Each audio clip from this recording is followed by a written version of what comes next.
want to start our removal by applying some penetrating oil to the nut on the stabilizer end link.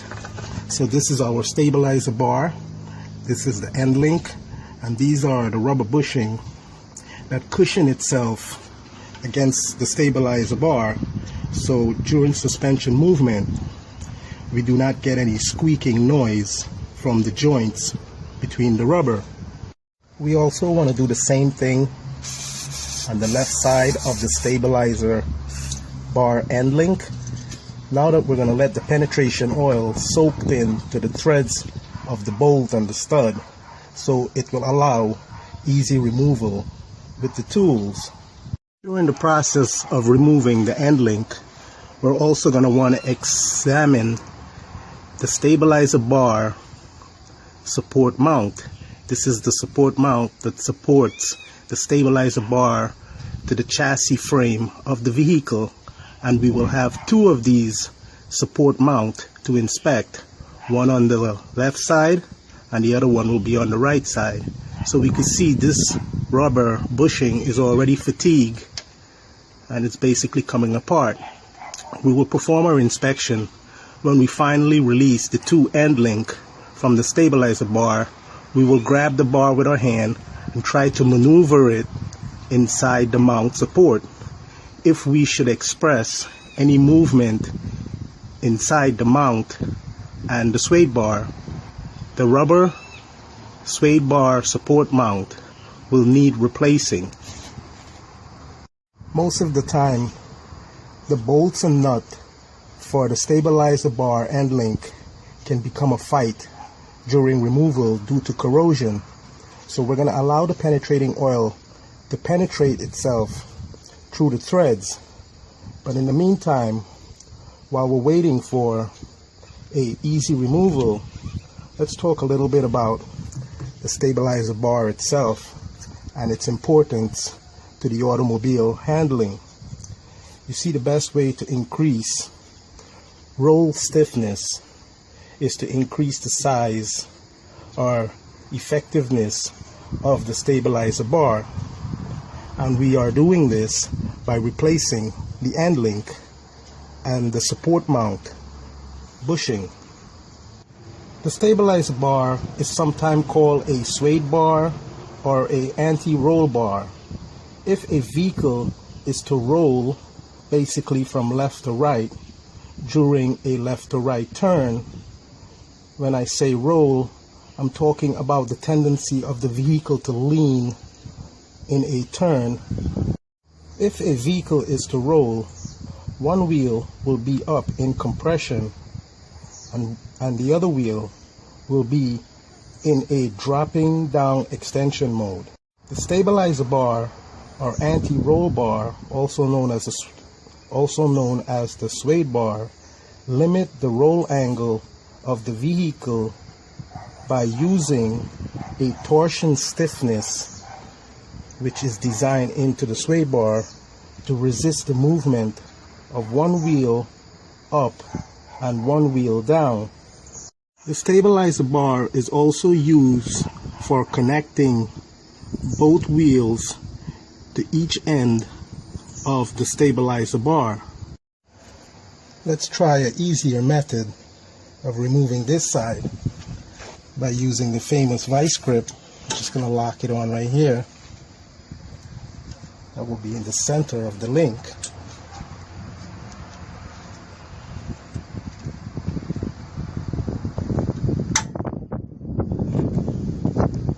So the best time or the best position to have the vehicle when replacing the stabilizer link is to preload the lower control arm.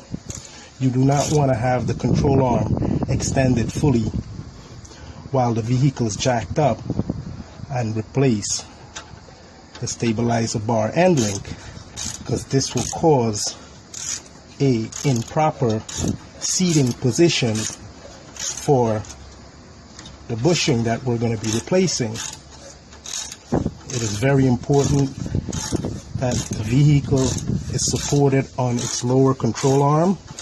Even if you should jack the vehicle up, you want to place the lower control arm on a jack stand.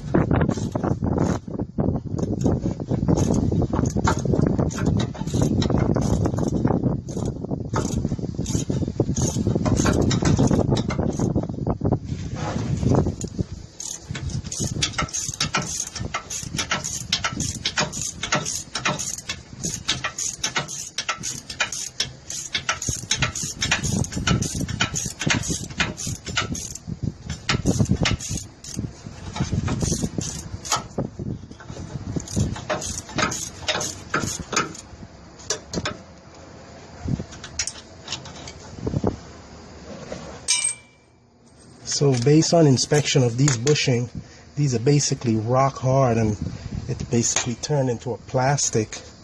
I guess originally it wasn't a rubber. So let's move to the bottom bolt.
Now that we have this side of the stabilizer bar removed, it will be easier to lift up and pass out the complete assembled link. So now we will do the same thing on this end of the stabilizer bar by moving it in its support mount. So this is a no good. We want to replace this support mount with new rubber support mount, or preferably polyurethane. So when I say polyurethane, I mean it's a synthetic form of rubber, and it's something like this. See, this is a very reputable company, and we're going to replace our stabilizer link bushing with these polyurethane performance bushing. So we want to use the same application material for the stabilizer bar support mount. So we must make sure we get all our parts out of the way, and you're going to want to clean up inside here with a wire brush. So you can see, since we have removed the other side end link, this one is basically falling out of position, so it's not too much of a fight to remove. So this is still a good stabilizer link. And what we want to pay attention to when we're going to install the new one is this space in between, because you see this front suspension is an adjustable front suspension, and it's fully extended at its maximum ride height, which require this space in the middle of the stabilizer link. But if we should lower the vehicle, it will change the position setting of the stabilizer bar, requiring us to get a shorter stabilizer link, thereby eliminating this gap in the middle.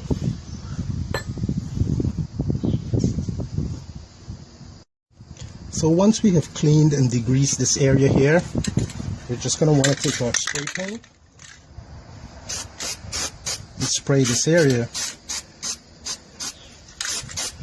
because since the bushing have a tendency to move on this surface during vehicle operation, it will erase the paint and expose the metal, promoting rust.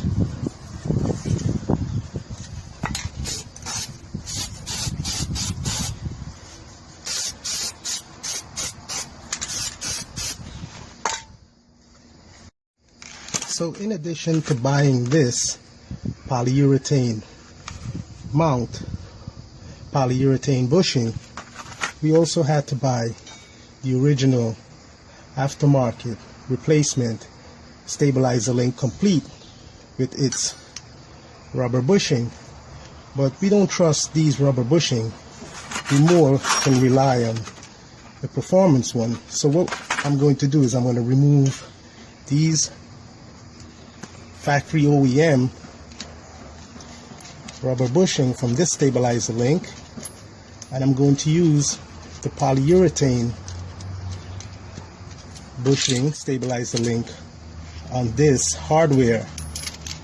So the hardware will basically leave us with all the spaces, the nut, the bolts. So we don't want to use these washers here, because you see how this washer has a concave in the middle? Well, we want to use a flat washer because it's going to allow the nut and the bolt to tighten much better. So the only thing we're going to use out of this kit is basically this center bolt, this spacer, and the two nut. We're not going to use these washers because in this kit we're going to find the perfect washer for our replacement.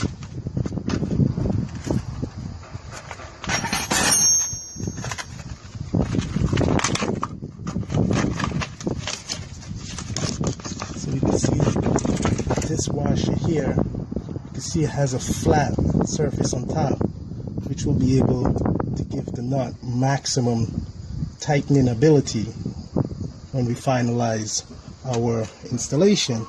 Now when we compare this washer to the one that came with the original link, you see the concave in the middle? Well, that doesn't offer any kind of benefit because it does not allow the nut to clamp down flat on the washer like this one.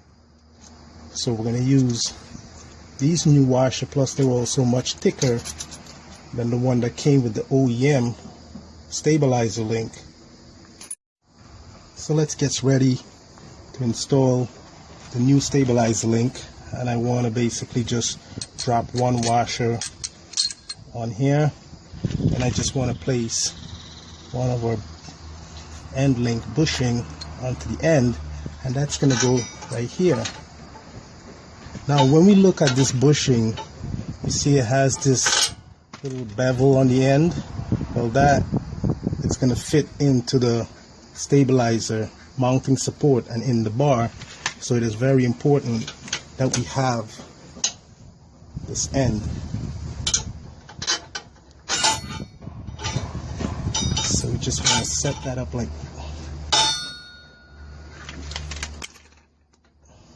now. We're going to install another washer. Then we want to drop our spacer.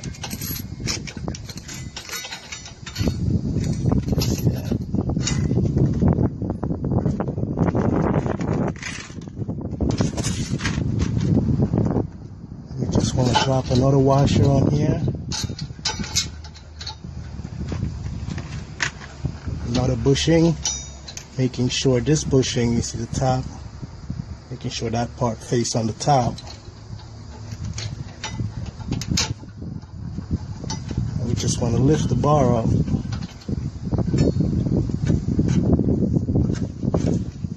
And seat it in position like that.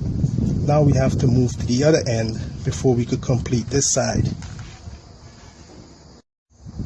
Now we're back on the right side, and I've already painted up the area where we're going to be installing our stabilizer bar end link. And here is the new factory OEM stabilizer bar end link, and we're going to do the same thing to this one as we did with the other one. We're going to reuse the polyurethane bushing on the end instead of these yellow ones. So we have to disassemble this.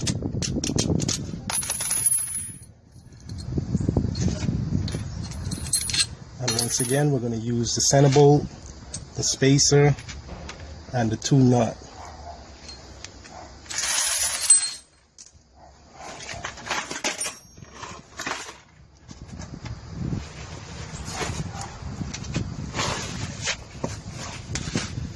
So I want to take the heavy duty washer that's provided for us inside the polyurethane kit. I'm going to place it on the bolt itself, and I'm going to apply another end link bushing. Set this up in here.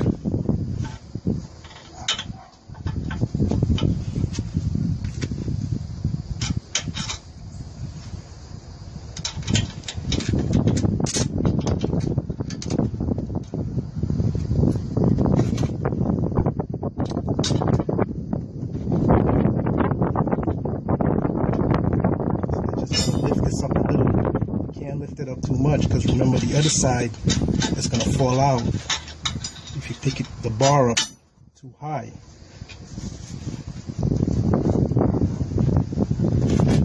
Now we're going to install the top bushing, the new washer.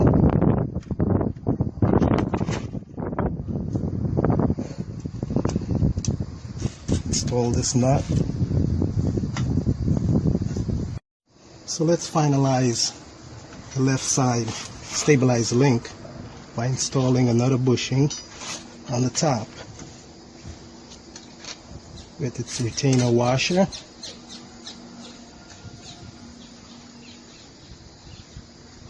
And another nut.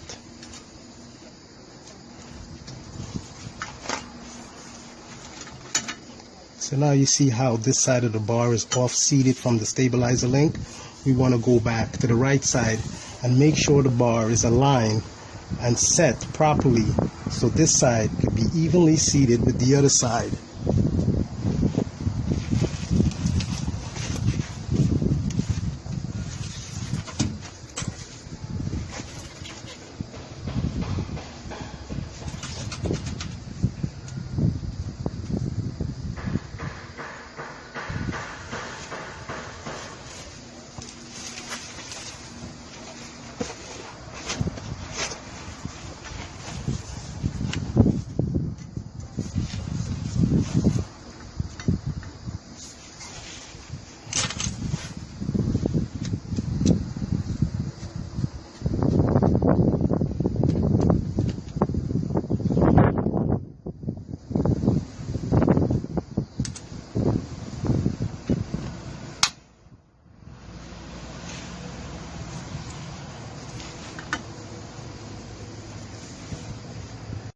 We're going to use a deep socket most of the time to tighten the nut, but in this application I might not need it, so I will simply use the short socket.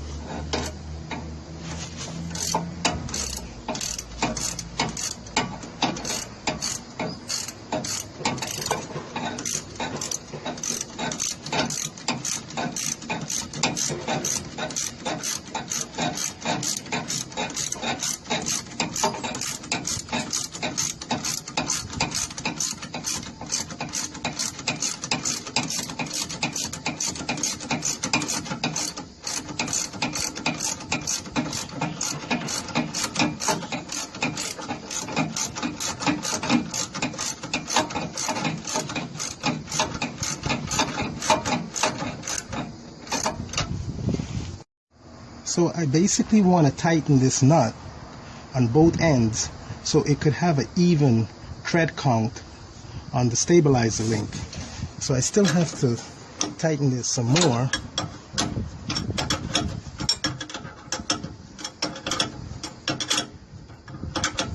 Basically you're just feeling for a tightness on the nut. There's really no specified torque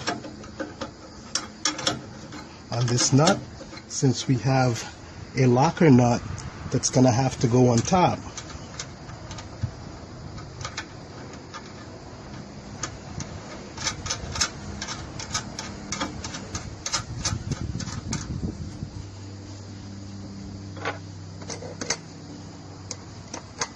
So now I'm going to hold the bottom nut, and then I'm going to use my ratchet to lock the top nut.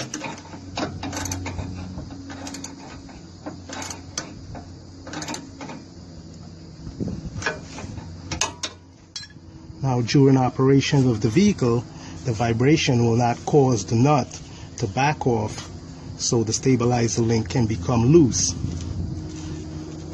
Let's move to the other side. One thing during our installation that we don't want to forget when installing the stabilizer end link is to apply some form of grease between the joints. So I'm going to use this white lithium grease. I'm just going to apply some lube in the areas where I know movement will take place the most.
So when you tighten your locker nut, you don't want the nut to be perfectly in line with each other. You want them to be offset. This will ensure that the top nut is locked against the bottom, and in the event it should come loose, you will notice it because of its misalignment. So this basically have complete the service for the stabilizer end link. Now we will proceed to removing and installing the new stabilizer bar rubber support mount